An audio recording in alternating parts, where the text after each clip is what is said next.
The Democrat shutdown of the federal government is now taking its toll on Texas airports. This is Tuesday, November 4th, 2025. Texas Scorecard presents the day's first news for the Lone Star State. The Texas Minute, with your host, Michael Quinn Sullivan. Welcome into Tuesday. Polls are open from 7 a.m. to 7 p.m. today, with 17 proposed constitutional amendments on the statewide ballot. You can go to texasscorecard.com throughout the evening to keep up with the results, and I'll have a wrap-up for you right here tomorrow. But for now, let's get into today's news. Airports across Texas are facing growing chaos as the Democrat-led government shutdown stretches into another week, grounding flights, lengthening lines, and leaving aviation employees unpaid. At Houston's George Bush Intercontinental Airport yesterday, passengers reported waiting up to 5 hours to clear the TSA checkpoints. A White House press release described the situation as a, quote, full-scale disaster, noting that wait times have ballooned past 3 hours on average, with some passengers waiting even longer. Both TSA screeners and air traffic controllers are now working without pay, leading to widespread staff shortages and longer processing times at checkpoints and in the control towers. Airline and travel industry leaders have warned that continued shutdown conditions could result in greater flight cancellations, reduced staffing, and safety risks if not resolved soon. A recent operation of U.S. Immigration and Customs Enforcement in Houston led to the arrest of an illegal alien suspected of being an MS-13 gang member after a dramatic attempt to escape authorities. Marlon Odar Gomez Hernandez is a 29-year-old who illegally entered the United States after a January 2022 arrest in El Salvador, where he and other suspected MS-13 gang members were charged with aggravated extortion.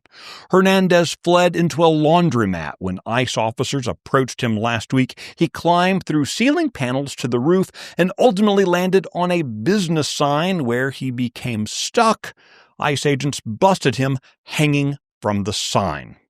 Just a reminder that the best and brightest are not the ones who are coming here illegally.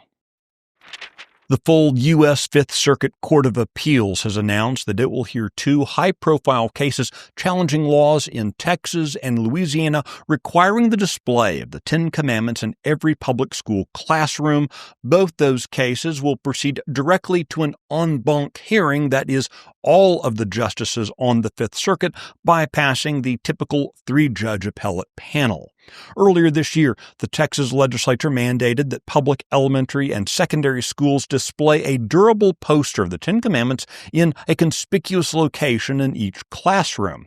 Supporters of the law argue that it reinforces moral and historical foundations in schools, while opponents contend it could violate constitutional rights regarding the separation of church and state.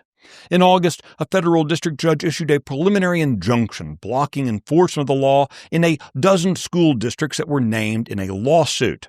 Texas Attorney General Ken Paxton has advised the 1,200 other school districts not named in that injunction to follow the new law, although some districts have refused to comply, using the legal uncertainty as an excuse. The Texas Minute will be right back. Honestly, being a pushover is what's wrong with Texas politics. They say that borders are immoral and that men belong in little girls' locker rooms. Well, here's what I have to say about that.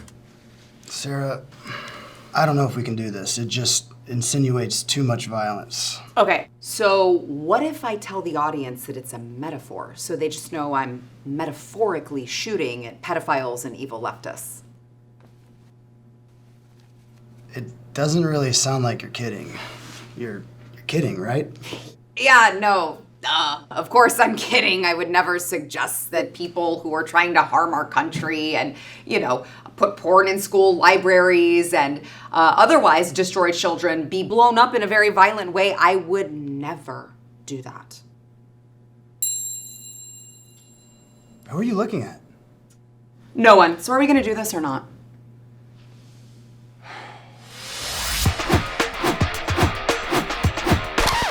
It's a metaphor.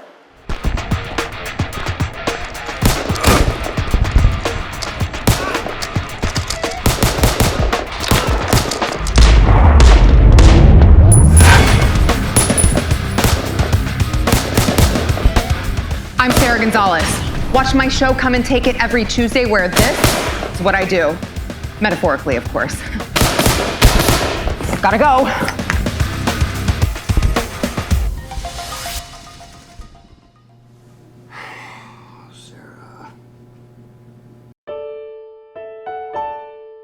In what parents suspect is a case of, quote, passing the trash, another Celina Independent School District employee is on leave over allegations of misconduct involving students.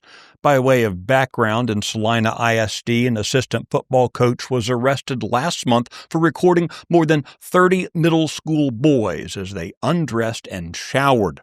It's alleged that district officials had covered up previous predatory behavior by the man whose father happens to be the district's celebrated head football coach. Criminal investigations and civil lawsuits are moving forward in that case. Now comes word that wrestling coach Neil Phillips has been placed on leave following revelations that while working at Melissa ISD, he exhibited inappropriate behavior around students. Reportedly, administrators in Melissa ISD were made aware of the incident but allowed Phillips to quietly leave with a clean record. Based on his clean employment record from Melissa, Celina officials hired Phillips for this academic year. Celina High School's principal said the district has now notified the State Board for Educator Certification and referred the matter to law enforcement. You can find details on that story and the others mentioned today and keep up with the latest news by visiting TexasScorecard.com. This edition of the Texas Minute was produced by Nick Shepard and based on the original reporting of Brandon Waltons, Sidney Henry, and Aaron Anderson. I look forward to seeing you out around the Lone Star State. Remember to vote and make it a great day.